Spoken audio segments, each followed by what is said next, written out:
each and every one of us is creative and creates every day. We create the life that others behold. Yeah. You know? And then within our life, there are different expressions of creativity and different modes. And that's for us to really dance with. What comes naturally, what's native, what's challenging, what's fun. Totally. Right? But I like to come back to that the baseline is that I'm a creative machine. Like that is, I am living, I am breathing, I'm creating. And so which version of, you know, audio, visual, you know, how do I want to create, but that I can. So cool. There you go. Beautiful. There's my Okay, we're going to get started. Okay, so how did you discover the power of music on a personal level? You know, as I think back, the first moment that it really blew my mind, I was standing in St. Peter's Square. I was a 16-year-old Catholic boy going to a Catholic school. I'd been given a scholarship to go sing for the Pope. And I was singing a solo. And I could hear my voice reverberating around the colonnades of St. Peter's Square. And, you know, as a kid, the first time I can really recall the power of music in my personal life, let's see, two things come to mind. I'm actually going back all the way to when I was like 11. I'm in a nursing home. My grandma's in the nursing home. And someone gets on the piano and I get on the voice because I was a singer. And I sang in the nursing home. Didn't think I was doing anything special, but the way that the residents lit up, I remember it to this day. And it was so cute because there was one lady from forever after, she would always say, "Oh, I just love your beautiful blue eyes." Yeah, so cute, right? Never forgot that, you know, I'll never forget that. Fast forward, I'm 16 years old and I'm standing in the center of St. Peter's Square. I'm a Catholic boy from a Catholic school and I'm there performing for the Pope. And there's 13,000 Catholic pilgrims that come every Wednesday to what they call a papal audience. And he gives a sermon and he blesses people. And our choir from our school and a little choir from Poland got the chance to sing at this event. And I got to sing a solo. And I can just remember hearing my voice like reverberating around the colonnades and hearing me come back and realizing, wow, it was like a high water mark as a young man. And as someone who was very spiritual and religious at the time, to be singing and worshiping in that way in such a venue. I mean, this was like for a Catholic kid to go to Rome, to go to St. Peter's Square, to sing for the Pope, that pretty much tops you out. That's it. You're done, you know? It was an honor, you know? Yeah. Great. What is the greatest power you believe music has to unlock? Oh, man. So the thing about music, there's no other tool, modality, there's no other phenomenon in nature like it. On a physiological level, the brain responds to music in a way that's distinct from anything else in nature. Nothing lights up the brain like music. But on a spiritual level, we let music into places we don't let anybody else. There are songs that we will listen to and we will identify with the words of that song. And we will admit feeling that way with that songwriter, but we won't admit it to our family members, our friends, our spouses, anyone else. We trust music more than anything else in the world. And we've heard it our whole life. Our moms sang it to us naturally without even knowing it. All cultures sing to their babies. All moms do it across the world. We're wired for it. And learning this and kind of realizing it's kind of tales of the obvious, like, well, yeah, sure.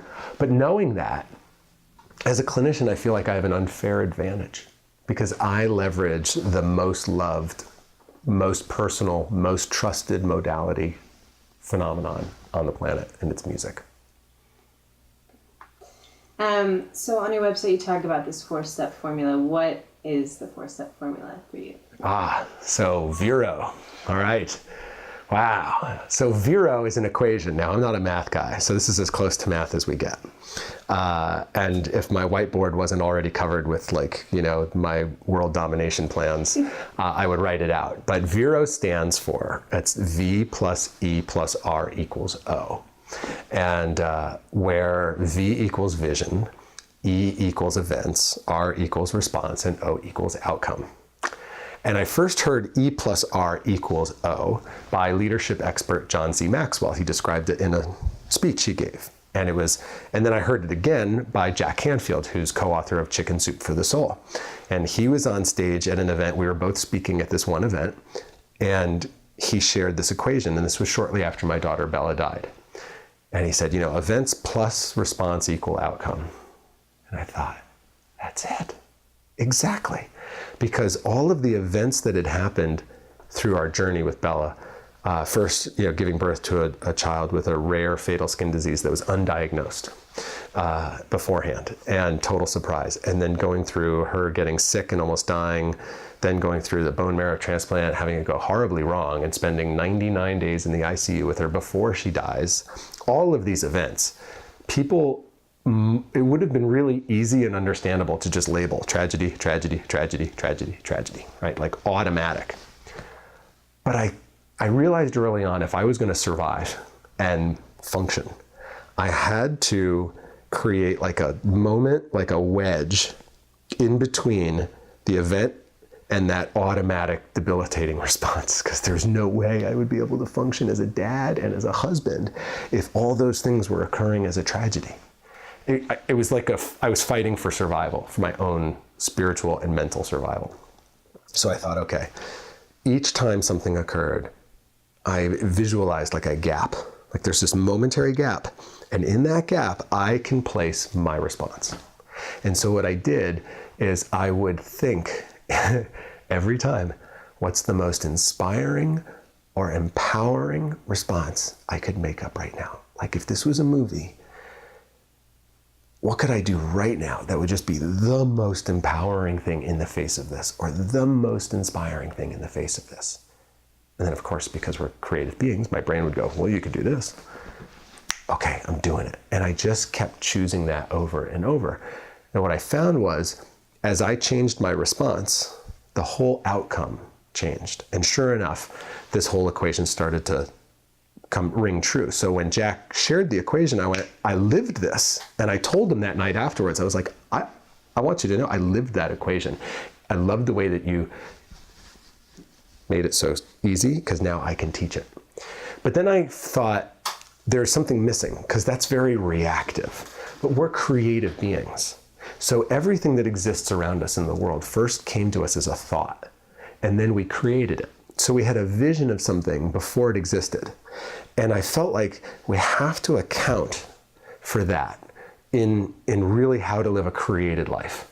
So then I just took it upon myself to add a little prefix called V for vision, because the other thing I noticed was that we all, when we have a goal or we have a vision, we also have like a little subtle expectation. It's kind of unconscious about how much time and effort and energy and resources it's going to take to achieve that goal.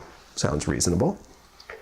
And what I noticed was that when it takes more time, effort, energy, or resources, we say things like, oh, this is hard, or maybe this isn't meant to be. We like make up stories about the fact that it's just taking more than we guessed. And then I found that when it would take less time, effort, energy, or resources to accomplish something, people would say things like, it's a sign, or it's meant to be, or that was easy.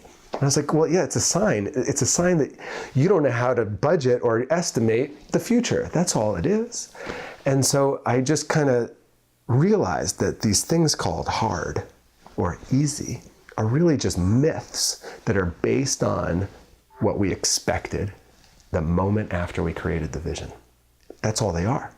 And so knowing that, there's a gap between what I guess it's going to take and what it actually takes. And right in that moment, That's when most people go, there's something wrong, crisis, right? And I know for me now, like after going through my whole life journey to this point, that gap is where the whole game of life is played. It's played in that gap. Because we don't ever get it exactly bullseye, like it's gonna take exactly this much, blink and we nail it. Like, oh yeah, I knew that. It's usually we're off, you know, we miss a little bit, sometimes we miss a lot. And how we are in the difference between what our vision was and what the events actually tell us, wow, transforms everything. So you've got the vision, and then you got a gap. You got the events, they happen, and you have a moment where you can respond and you can go, oh, or you can just get curious and go, oh, okay, now what?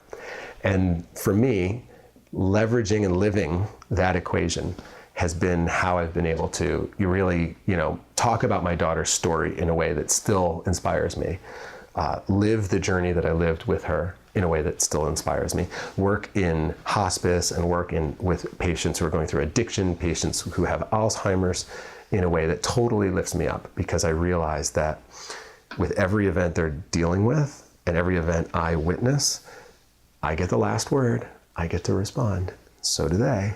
And that response is really ultimately what creates the outcome. Wow. Okay, this is not actually written, but I am personally curious to know, when you're faced with an event that's so tragic, like what good could there possibly be in the death That's such a good question. of a precious innocent child? How are you able to find inspiration or beauty or purity in something In the face of that? Yeah, that's a great question. And my journey through that question was a very humiliating kick in the teeth, because when I'll just tell it like this. When we were in Minnesota going through treatment for Bella, for her bone marrow transplant, and it was going horribly wrong, every night I would write on the blog to inform everybody of the news of the day. And then I'd go to bed, and then when I'd wake up, there would be comments from all around the world because people were reading it around the clock. And I would read the comments and I would pray before I would go into rounds the next morning, so that I would have faith and courage to be with the doctors. I mean, there's a team anywhere from 12 to 20 docs that I had to be with every single morning. And so that I would walk into my daughter's room without fear, because I'm the only person she knows and trusts. And so I'm a homing beacon for her. And so I'm going to leave it all with God during my morning prayer. So I had this little routine every day. I sat at the same park bench on the way to the hospital from the Ronald McDonald House. And this one particular morning, I'm sitting there. No joke. God just says, I'm taking her home. And I say, what? Come again? And he goes, I'm taking her home. And I was like, oh, no, you didn't. No, you didn't just, pardon my French, you didn't just with me. That's just mean, because you just sent me so many signs to come to Minnesota to get this treatment. I wrote a book about it, God, in case you haven't noticed. I published a book called Bella's Blessings, a humble story of providence, like this was your plan. How in your plan do you move my family to Minnesota and then send me home empty-handed? How does that work out? Fair question, right? This is what he says. He says, Tim, look down. So I look down, and I'm sitting on a park bench, and there's a sidewalk, and it's concrete, and there's one of those little ridge or spots where like one set of concrete ends and the next one ends, so there's a little valley right there. There's a bunch of red ants, like a highway going through this all these red ants. So I'm looking at the red ants, and he says, do you see the red ants? Yes, I do. Are they in the same reality as you? What do you mean? Well, if you stepped on them right now, would you be impacting their reality? Yes. Okay. Now look up. So I look up. And where my bench was overlooked the Minneapolis skyline. He says, can they see what you see? I say no. And he says, look, just because we're in the reality together, and just because you can see some signs, doesn't mean you can see the whole picture. No offense. You're just you're kind of like one of those little ants down there. And you got to trust me. And then later on, an image came to me that really made it work. He said, imagine a painting. You know, one of those big old murals that you go to to the museum. They're huge, right? He goes, just imagine, look, how many different brushstrokes are on that painting? Who knows? How many different colors are on the painting? Who knows? When you stand back, don't you see the whole picture? Yes. Well, I'm here to tell you, you just happen to be part of that little brushstroke right there. And from where you are on the painting, you can't see the rest of the painting, can you? No, I can't. But is there a painting? Yes. And is it beautiful? Yeah. But can the black brushstroke over here see the rest of the painting? He said, no, you can't. But does it still exist? Yes, it does. Okay, I get it. I'm part of a painting. I can't see the whole picture. Sometimes I just have to trust. I wanted to believe that I could see the whole picture myself as a human. And the journey was a little kick in the teeth. This humility of, you can see some of it. You're 5'10", and from 5'10", you can see some of it, but you can't see all of it. And sometimes you'll be able to imagine a silver lining and invent a response that works. But sometimes you won't. You won't have the capacity to see what I see. All I ask is you trust me. And for me, that's the entire game of faith right there. It's trusting when you, as the individual, can't see the bigger picture. Because that takes faith. That's when you're actually exercising faith. What are some of your favorite genres, music, artists, etc. to listen to?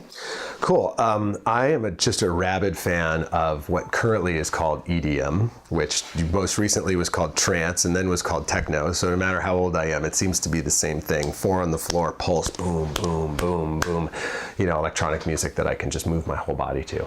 And what I really love to do now as a guitarist is to play live over DJs and use all kinds of really great effects and have my guitar sound as alien and ethereal as a keyboard, and so that you really can't tell what I'm doing.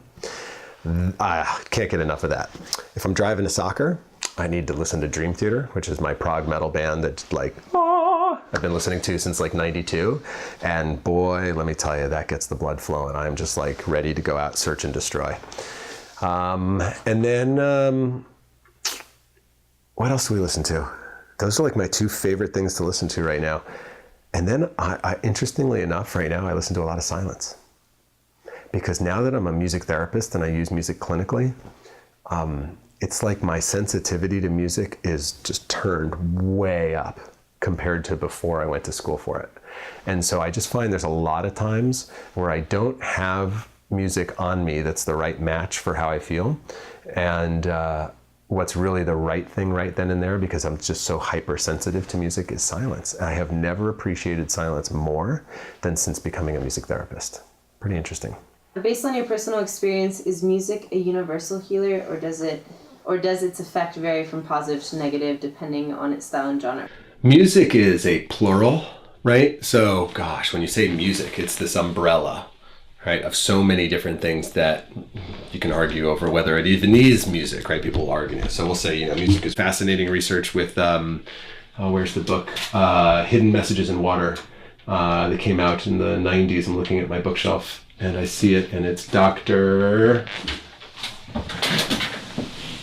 Masaru Emoto, who did some really fascinating research with subjecting water molecules just as they're freezing to different types of music and different sentences and different feelings and projecting them onto them. And the water molecules would change their shape based on either the music played or the thought that was projected at it at the moment that the picture was taken. Really fascinating. And so there's, I wish there was an easy answer. But I think the best answer is that it depends on what you're using it for. And then once you know what you're using it for, then you can really narrow down and look. And there's research usually to say, well, in this case, this is what's indicated. And in this case, this is what's indicated. Okay, so one of the goals of this magazine is to help heal broken hearts. So from personal experience right now, going through breakup part. our website turns something on for us to help you. Wait, wow. Wow. That was very... I don't know how I did that. I don't know how it did that too. No I hands. think, you know what? This is a very Research. spiritual moment. So, I mean, I went through like a pretty rough breakup. Okay. And I've kind of always had a thing for super sad, depressing music. Like, I go on runs with my mom and she's listening to EDM and I'm listening to the band Daughter or some very emotional song, and that's what gets me to run. And anyways, so I recently broke up with this guy, and I find that I play the music, and there's two different types of music I can play. One is upbeat, like the song that comes to mind is something like the concept is, every day since you've been out of my life, I've thought less and less about you. And it's like all this empowering, I don't need you anymore. The other one is a very, emotional loss, heavy type of music. And I'm wondering, maybe it'll help me heal if I just let go of the sad, mushy, gushy stuff and listen to the happy stuff. But for some reason, my heart wants to listen to the sad stuff because it helps me cry, which releases, I think, endorphins or something. I'm not exactly sure. So I'm wondering if you have an opinion on what will help cure a broken heart faster. Is it just, kind of taking it, what's the word? Purifying your... Cleansing? Yeah, that's not... There's a word that I'm looking for. Let me take a shot at it. Yeah. See if I get what you're saying. Yeah. People will often ask me, because I do a co-facilitated grief and loss retreat in Phoenix, Arizona twice a year, and I've been on that team for 7 years now. And people will ask me about what kind of music they should listen to. And they feel uncomfortable listening to sad music because they feel drawn to it, but they feel like they're supposed to, is that going to make me more sad? That's the first question they have. And I say, you're already sad. The reason you're drawn to the music is because that's validating how you feel. And we live in a culture where you're not given permission to feel sad. We live in a culture where you don't have permission to grieve. We live in a happy culture. Happy is baseline in our culture. And if you're not happy, what do people ask? What's wrong? Exactly. Nothing's wrong. I'm sad. And there's nothing wrong with being sad. But our culture, the cultural current that we swim in that we don't even notice, is constantly saying, be happy, and if you're not, there's something wrong. So how is there any space to grieve the loss of anything in our culture? There's none. There's no space. And I think that when we go into music, we go into a space. I know when I put my earbuds in and I go into my music, I am in what I would describe as a three-dimensional place, right? Where the music is, it's coming through my body, it's all around me, I'm in it, we're in the same moment, right? We're connected. It's this very powerful experience. And I think music just gives us that space that no one else does. So if you're not getting enough space in your life to grieve, we go to sad music. I mean, there's an entire genre. There are genres of music that are just based on suffering and sadness. It's called the blues, right? Guess what? Everything was already blue before they started writing about it. They were describing their experience that was already there. It wasn't like they wrote music about a phenomenon that then triggered the phenomenon, right? So they're actually describing what's already present for them, but they're creating it in an aesthetic way, and they're creating art out of that experience. And that's what we're drawn to. Like, wow, you're having, you feel pain too? I'm feeling pain right now. I am not alone. Oh, phew. Because I think that's the central most fear any human being has, because we're social animals. We need to connect. Our bodies need to connect. Our souls need to connect. If you have a baby and you put it in the hospital and you only feed it and change it, but you don't give it love, it dies, and the diagnosis is called failure to thrive. That is a medical diagnosis. We know that our bodies and our souls are wired to connect or we die. Right? So when culture isn't giving us the space to connect, we go into music because music gives us permission. Right? That songwriter writes that song and puts it out there and says, here, I'm hurting. Maybe you are too. Right? And then we feel like, okay, thank you for having the courage to describe it so beautifully. The way you wrote it, oh my God, you put words to my experience. You did. I never would have used those words, but the way you wrote, oh my God, that was just, yes, that's exactly what it's been like for me. And then once we are validated, that's the only time we can move. There's a principle in therapy called the ISO principle, which is that you cannot ask a person to move. They will not move physiologically or emotionally from point A to point B until they are first validated at point A, because the experience they're having is real. You know? And so the judgment about maybe I shouldn't feel sad, that's a judgment about feeling sad that's based on our happy culture. Does that make sense? Mm-hmm. Right? So my experience is that there comes a moment in time where I don't need my angry music or I don't need my sad music. I need it as long as I do. And then there comes a point, if I'm allowing that catharsis out, it takes what it takes. And that's one of the biggest learning lessons of this past year for me is the phrase, it takes what it takes. And it goes back to that Vero. Whether it comes to healing a broken heart, how much time should it take? Well, I don't know. But we set a timer. Should take this much time, right? Or it should take this many cries. Or it should take this many dates to go back out before I'm just like, all right, I'm back. I'm in the game. Here we go. I've shaken it off. I've moved on. You know, how do we know? Until we find we're standing in the moment and we're like, wow, it is gone. All right. We don't know what that's going to take. So I think that sometimes we'll guess it should take this much time and it's taking more, and then we're in that gap and we're making judgments all over the place about the gap. Oh, this is wrong, and friends are making judgments about the gap, and families are, we really should go out and you should really, blah, blah, blah, blah, blah. You know, they say things and it leaves us all messed up. But I think that music gives us permission to be in that space, gives us space to just be. How? Be sad. Because I think you need to be sad in order to heal. That's grieving. And that's a normal, natural response to loss. It's normal. It's natural. What's unnatural is trying to pretend or intellectualize or just get busy or stay distracted or ignore. That's unnatural. What's natural is to feel those feelings as long as you need to. Now, at some point, you may find that you're stuck in a loop. You know, and you may ask yourself, and if you have enough insight to ask yourself that you feel like you may be stuck in a loop, then you can try weaning yourself off and try experimenting, because we all prescribe our own music to ourselves. That's what playlists are. And you can change up the music and see what resonates with you. But you know, we all know in our gut, in our soul, what we need in our music. And that's why we build the playlists we build. And my advice to people is to resist the temptation to listen to culture and instead listen to your spirit, because your spirit knows exactly what you need.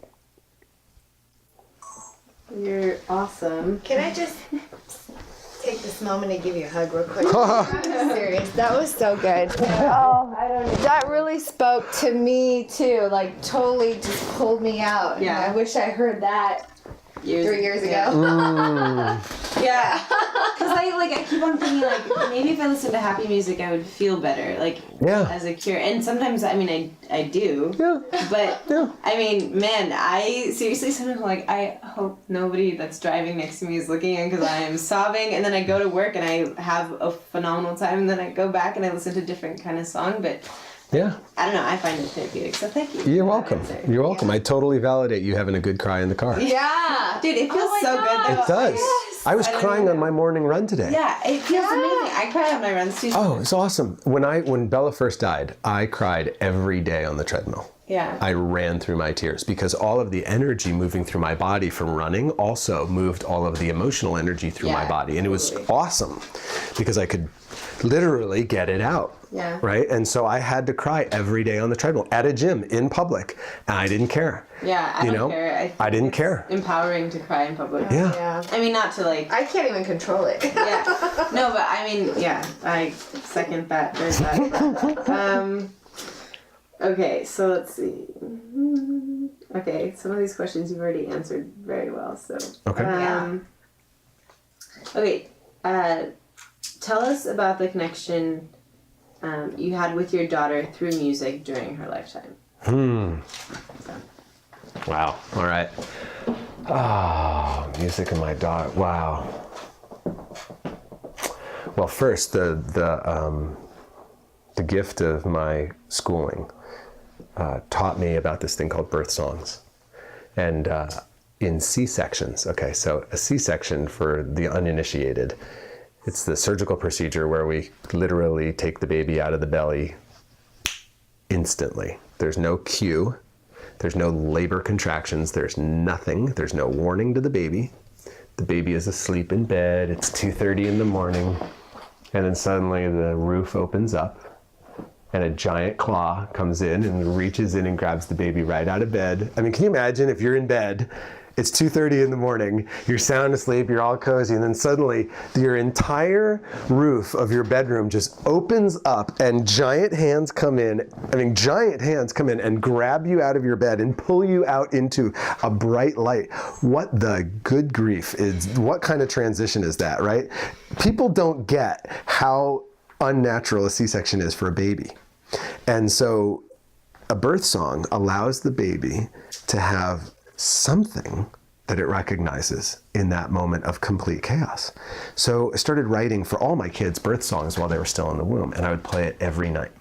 And so every night I'm sitting on my guitar singing to the belly, and then my wife would read Allie, Bella's big sister, bedtime stories while Bella's in the womb, and I'd be playing classical guitar in the background. And that's what we did every night. So Bella heard music, heard mommy's voice, heard Allie's voice, and was being family before she ever got out. So I recorded on CD, and the moment she's born, her song is in the operating room. And she has something, because babies' eyesight doesn't work when they're born, but their ears do. They start to hear in the womb. So as children, we hear the world we enter before we see it. So it's really important to have that some semblance of consistency, right? And then, of course, this was undiagnosed, so she comes out and she has no skin from her knee down to her foot on her leg. It never grew in utero. She looked like the Atlas muscle guy when you were growing up and you saw in the anatomy classes, you just saw all the connective tissue and the muscles and the veins, and you just saw it all. It just never grew. And we just sat there in the operating room and it got quiet. That's not a good sign. And everything changed, right? So within minutes, we're off to the NICU, wheeling in a cart. Bella's in a box, plastic box called an isolette, and I'm wheeling her down a hallway from one hospital underground to the children's hospital next door. My wife, meanwhile, is still in surgery, now in a separate hospital. And I get to the NICU, and I'm standing there, and there's nothing I can do. I'm like, I don't have breasts, I can't feed you, I can't hold you, I'm useless. And there's nothing worse than being a new dad and feeling like you're useless. That was awful. And so I walked back to see my wife. And on the way back, I was literally holding the guardrail. And on the way back, it dawned on me, wait a minute, dude, you've got music. And so I went back to my wife's hospital room, and with my MacBook, and with I had a little iMic for my iPod at the time. And with my MacBook, I recorded right there in the hospital room, her reading the bedtime stories to Allie and me playing guitar. The only difference is Bella's in the NICU. And then I had her recording affirmations to Bella while I'm playing the same classical guitar music that she heard every night. And then I took my song and I put it all on one playlist, put it on the iPod, went back to the NICU, and put in the isolette inside with her my iPod with that playlist playing on a little battery-operated, speaker, because we couldn't touch her, but the music could. And I realized this is the only way we can touch her is with music. She has a skin disease. We can't touch her. So, and then we would play that while I was missing so that she could hear us. And then when I would come back, I would play her birth song and I would play everything live to her.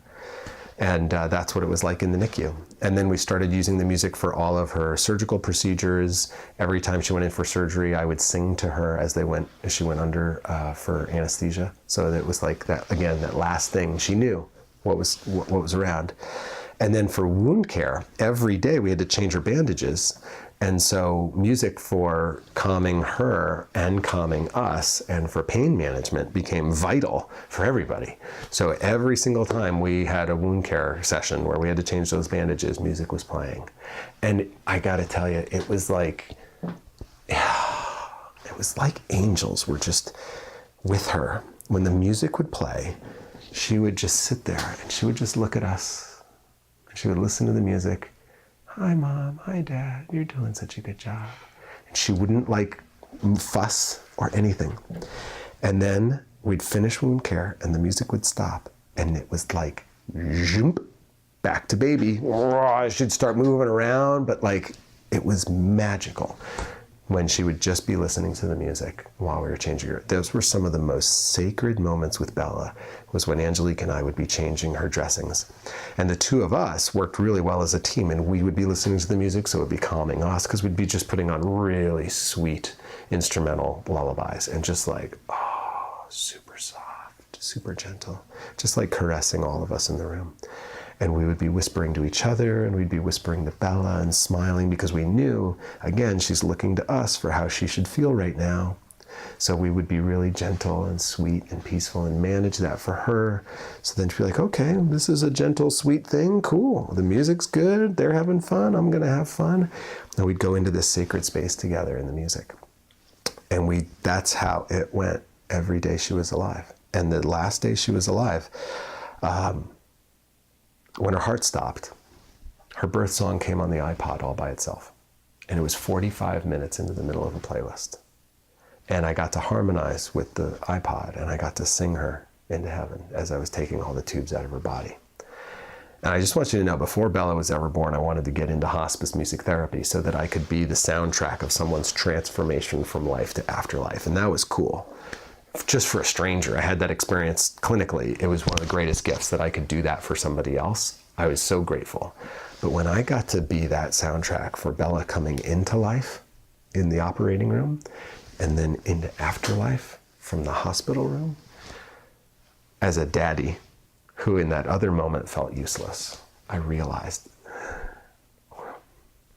what daddy wouldn't give his arm to have provided that much use for his daughter, given that I couldn't control the circumstances, but I could show up like that for her, and I could use this old friend in a new way called music. Lucky guy.